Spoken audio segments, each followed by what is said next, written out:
আজকে আমরা decimal two octal এবং ডেসিমেল টু হেক্সাডেসিমেল কনভার্সন করব। ডেসিমেল মানে হচ্ছে কি বেস 10 এবং অক্টাল মানে হচ্ছে বেস 8 এবং হেক্সাডেসিমেল মানে হচ্ছে বেস 16। ওকে, তার মানে বেস 10 থেকে বেস 8 এ কনভার্সন এবং বেস 10 থেকে বেস 16 এ কনভার্সন। অলরেডি আমরা আগের ভিডিওয় আমরা বেস 8 থেকে বেস 10 এ এবং বেস 16 থেকে বেস 10 এ মানে হেক্সা থেকে ডেসিমেল এবং অক্টাল থেকে ডেসিমেল, এছাড়াও আমরা বাইনারি থেকেও ডেসিমেল কনভার্সন করেছি। ওকে, আজকে দেখবো ঠিক রিভার্সটা, যে ডেসিমেল থেকে কিভাবে অক্টাল এবং ডেসিমেল থেকে কিভাবে হেক্সাডেসিমেল কনভার্সন করা যায়।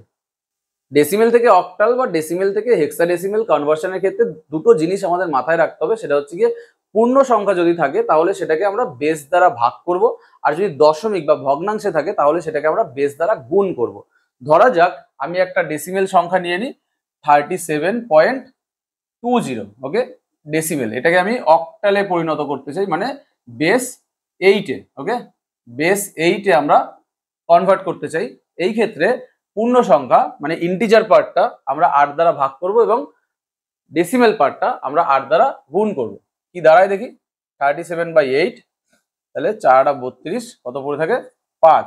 আমরা কি জানি, নিচের দিক থেকে সিমিলার, নিচের দিক থেকে উপর দিকে আমরা সংখ্যাটাকে লিখবো, তাহলে কি দাঁড়াচ্ছে 4, 5। ওকে, তাহলে দশমিকের বাঁ দিকের সংখ্যাটা বা ইন্টিজার পার্টটা আমরা কি করলাম 4, 5। এবার দশমিকের ডান দিকের সংখ্যাটা, এটাকে কি বললাম, যে দশমিকের ডান দিকের সংখ্যাটাকে আমাদের বেস দ্বারা গুণ করতে হবে। তার মানে 0.20 ইন্টু 8 কত দাঁড়াচ্ছে 160। তাহলে এবার এখান থেকে যে ইন্টিজার পার্টটা পাবো, ইন্টিজার পার্টটাকে আমরা আলাদা করে নিলাম, পড়ে থাকলো আমাদের 0.60। তাহলে 0.60 কে আবার আমরা 8 দ্বারা গুণ করি, 6×8 = 48, মানে 4.80। আবার ইন্টিজার পার্টটাকে আমরা আলাদা করে নিই। ওকে, পড়ে থাকছে আমাদের 8। ফাইন, তাহলে 0.80 ইন্টু 8, 8×8 = 64। ইন্টিজার পার্টটাকে আবার আমরা আলাদা করে নিলাম। তো এইভাবে দুটো তিনটে সংখ্যা পর্যন্ত করলেই যথেষ্ট।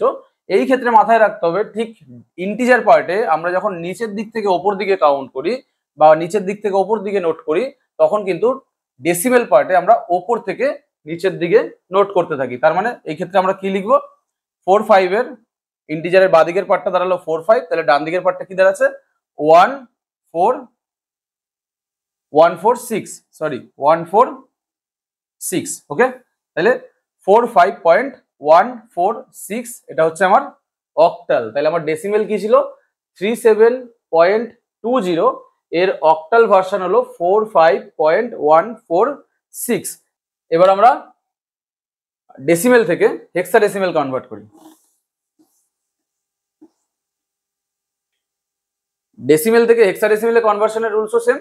পূর্ণ সংখ্যা বা ইন্টিজার পার্টটাকে আমরা ভাগ করব এবং দশমিক পার্টটা বা ডেসিমেল পার্টটাকে আমরা গুণ করব। একটা সংখ্যা আমি নিয়ে নিই, ছোট সংখ্যা নিয়ে নিই, ধরা যাক 27.30। ওকে, ধরা যাক এই ডেসিমেলটাকে আমরা চাইছি হেক্সাডেসিমেলে কনভার্ট করতে। তাহলে কি করব, সেম দশমিকের বাঁ দিকের সংখ্যাটাকে আমরা ভাগ করব। তাহলে 27 কে 16 দিয়ে করলে লাইক একবারই যায়, কত পড়ে থাকে 11। এইখানে একটা ইন্টারেস্টিং ব্যাপার, এইটা আমরা প্রথম দিনই করেছিলাম যে হেক্সাডেসিমেলের ক্ষেত্রে কিন্তু হেক্সাডেসিমেলের বেস কত 16। এখানে 0 to 9, এরপরে 10, 11, 12, 13, 14, 15। কিন্তু আমরা এই 10, 11, 12, 13, 14, 15কে কিন্তু এইভাবে বলি না। আমরা কি বলি, 10 মানে এ, 11 মানে বি, 12 মানে সি, 13 মানে ডি, 14 মানে ই এবং 15 মানে এফ। তার মানে আমরা কিভাবে লিখবো, 1, 11 মানে কত বি, 1 বি। তাহলে দশমিকের বাঁ দিকের পার্টটা আমরা কি পেলাম 1 বি। ডান দিকের পার্টটা চলো সেম ভাবে ইন্টু 16। ওকে, ইন্টু 16, তার মানে কি দাঁড়াচ্ছে 3×48, 4.80। ইন্টিজার পার্টটা সিমিলারলি আমরা আলাদা করে নিই, ইন্টিজার পার্টটা আবার দশমিক পার্টটার সাথে আমরা কি করব, আবারও বেস দ্বারা গুণ করব। তাহলে 80 ইন্টু 16, 1280।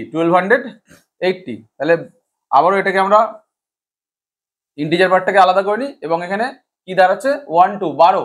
12 মানে কত দাঁড়াচ্ছে আমাদের এখানে, 12 মানে দাঁড়াচ্ছে সি।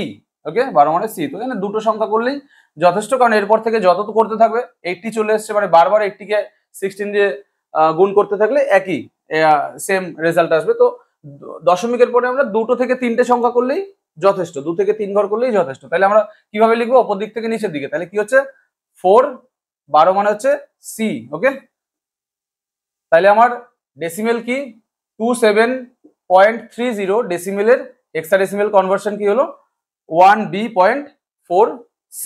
ওকে, আর এই আজকের টপিকের ওপর আমি সেম লাস্ট দুটো ভিডিওর মতো ডেসক্রিপশন বক্সে কিছু হোমওয়ার্ক দেওয়া থাকবে। যদি মনে হয় হোমওয়ার্কগুলো সলভ করতে পেরেছো খুবই ভালো, কমেন্ট বক্সে লিখে জানাবে। যদি না পারো সেই ক্ষেত্রে মেইল আইডি দেওয়া থাকবে, অবশ্যই ইমেল করবে, আমি ইমেলের রিপ্লাইয়ে অ্যান্সার পাঠিয়ে দেবো।